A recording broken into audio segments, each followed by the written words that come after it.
But the trick is coming up with the voice to begin with. A lot of people can do imitations, but it's getting that sound out of thin air that is making that choice. That's what the producers are paying for when they hire trained actors.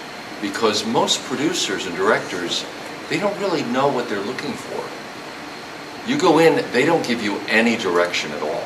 In this, all they told me was the background on the character. You go in, always when you go in, you say, what are you looking for? And they would say, well, let's see what you got. Let's see what you got. Just show us something. Because they really don't know what they're looking for, usually.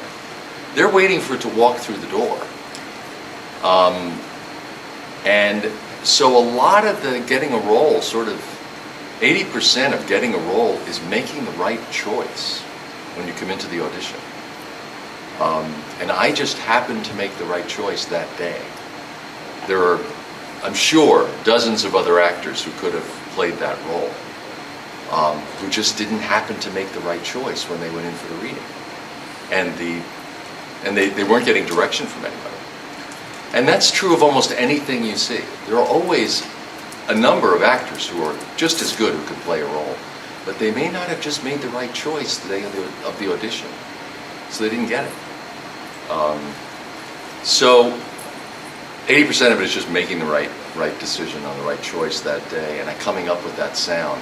And then as I got to know the character, I thought, okay, now I've really got to get into this guy and figure this out. And I said to them, you know, he's the wealthiest man in Gotham. He's the most eligible bachelor. Everyone knows him. He's got the big house on the hill. He's, you know, Steve Jobs and Michael Bloomberg and, you know, whoever, all rolled into one. How can this guy put on a cape and a cowl and no one knows him? That's just impossible. So let's not suspend belief so much. Why don't you let me do two voices? And let me use my own voice for Bruce Wayne. And then I'll use the voice that I used in the audition for Batman. Why don't we try that? So they thought, well, that's kind of an interesting idea. So that's where the two voice idea came up. And it made a lot of sense.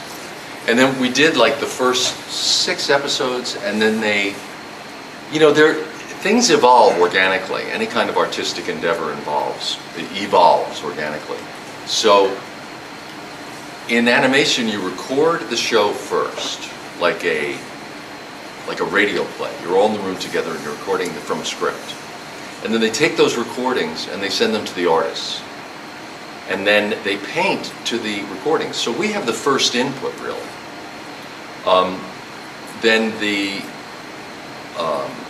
visuals come back, and a process called ADR is syncing up the visuals to the soundtrack that's been recorded.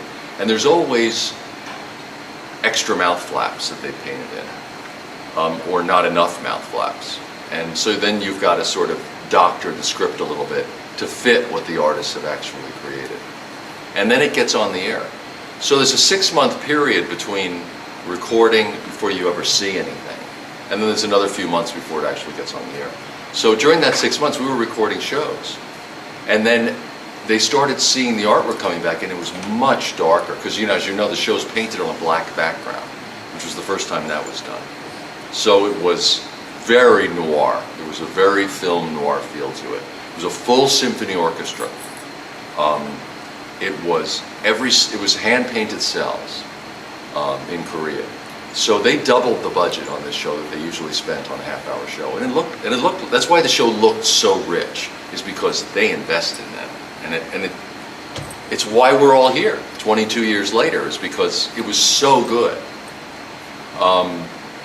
So when it came back, that first group of shows came back, they realized it was much darker than they had anticipated it being, and they loved that.